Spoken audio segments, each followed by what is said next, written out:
Sabe quando a gente lê um texto antigo e pensa, o que é isso? Então, Deuteronômio 21 é bem assim. É um capítulo que, nossa, tem umas leis que de primeira parecem não fazer o menor sentido. Mas, e se por trás de toda essa estranheza tiver uma lógica bem interessante sobre justiça, sobre proteção? Pois é, exatamente isso que a gente vai investigar hoje. Olha só nosso roteiro. A gente vai passar pela ideia de culpa coletiva, depois vamos ver como protegiam os mais vulneráveis. Daí, a gente entra numa medida que era, assim, de último recurso mesmo. E, claro, a famosa e misteriosa maldição do madeiro. E para fechar, vamos ver o legado inacreditável que tudo isso deixou. Então, para começar, a gente já cai direto num mistério, um assassinato não resolvido. E a primeira lei que a gente vai ver já mostra uma coisa fascinante sobre a ideia de responsabilidade. Não era só da pessoa, sabe? Era de toda a comunidade.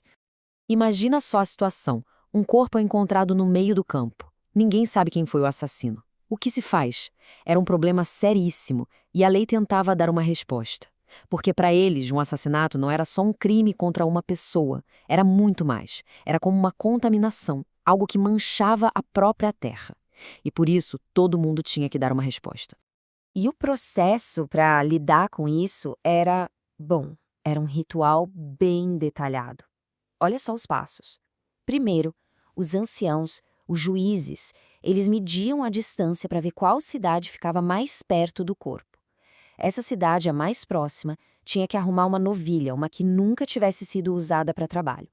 Aí eles levavam o animal para um vale, onde corria um rio, quebravam o pescoço dela ali, e então os anciãos da cidade lavavam as mãos sobre a novilha, declarando em público que eles não tinham nada a ver com aquilo, que eram inocentes.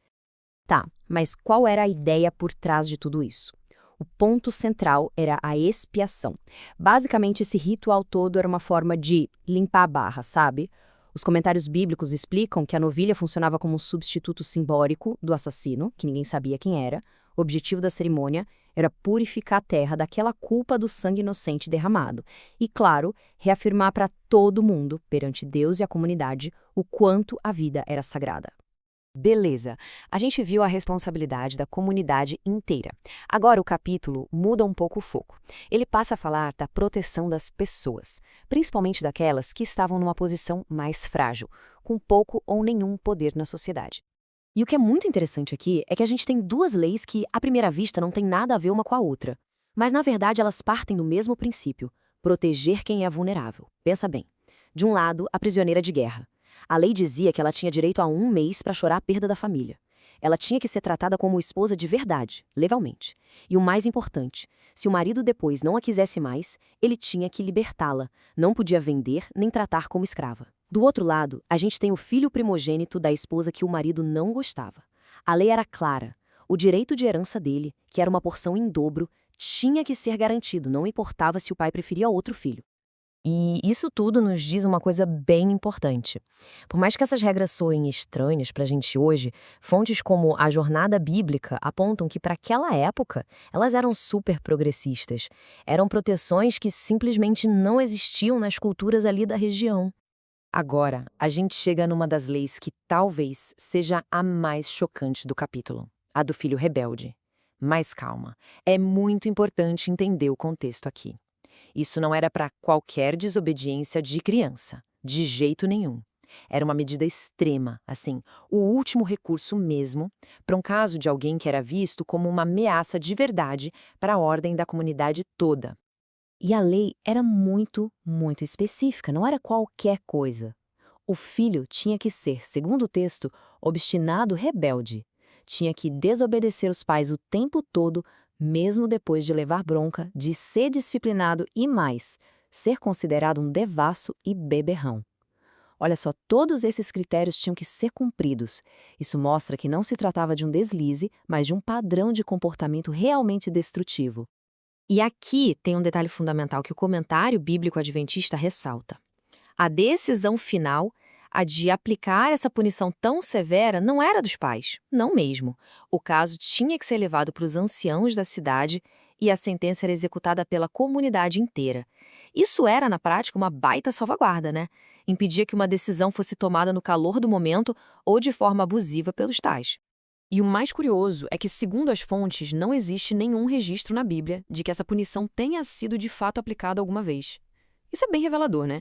Leva a crer que a lei funcionava muito mais como um aviso, um impedimento bem forte para reforçar a importância do respeito aos pais e da ordem na sociedade, do que algo que se fazia no dia a dia. Bom, e para fechar as leis do capítulo, a gente chega em um dos símbolos mais poderosos e com certeza mais duradouros da história, a chamada maldição do madeiro. Isso aqui representava o ponto máximo da vergonha. A ideia central dessa lei, nossa, é bem direta e muito forte. Qualquer pessoa que fosse executada e depois pendurada no madeiro era considerada maldita de Deus. Então não era só um jeito de morrer, era um símbolo público de desgraça total, de humilhação máxima. O versículo principal é esse: qualquer que for pendurado no madeiro está debaixo da maldição de Deus. Não contaminem a terra. Percebe? Eram duas ordens bem claras aqui. Primeiro, o corpo não podia ficar pendurado de um dia para o outro, tinha que ser enterrado no mesmo dia. E por quê? Porque essa forma de morrer tinha um peso, um estigma espiritual tão grande que deixar aquele corpo exposto era visto como algo que contaminava a terra prometida. Só que a história dessa lei não para por aí. Na verdade, é aqui que o legado dela começa de verdade. A gente vai ver agora como essa antiga maldição ganhou um significado completamente novo e de um jeito muito poderoso. E isso nos leva à pergunta principal. Afinal, por que essa maldição tão antiga é tão importante?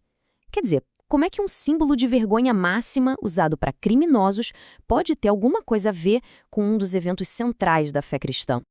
A resposta vem séculos depois com o apóstolo Paulo. Ele vai lá em Deuteronômio e cita esse versículo diretamente. Ele escreve assim: Cristo nos resgatou, fazendo-se maldição por nós, porque está escrito: maldito todo aquele que for pendurado no madeiro. O que Paulo faz é aplicar essa lei, essa ideia de maldição, diretamente à crucificação de Jesus, que mesmo sendo inocente passou pela morte que era reservada para os mais humilhados, os mais amaldiçoados. E é assim que um antigo símbolo de vergonha se transforma num símbolo central de salvação. A morte mais desonrosa que existia ganhou um novo significado, vira um ato de amor e de redenção. É uma transformação impressionante, né? E que deixa a gente pensando que outros símbolos na nossa cultura já passaram por uma mudança tão radical assim, de algo vergonhoso para algo que representa a honra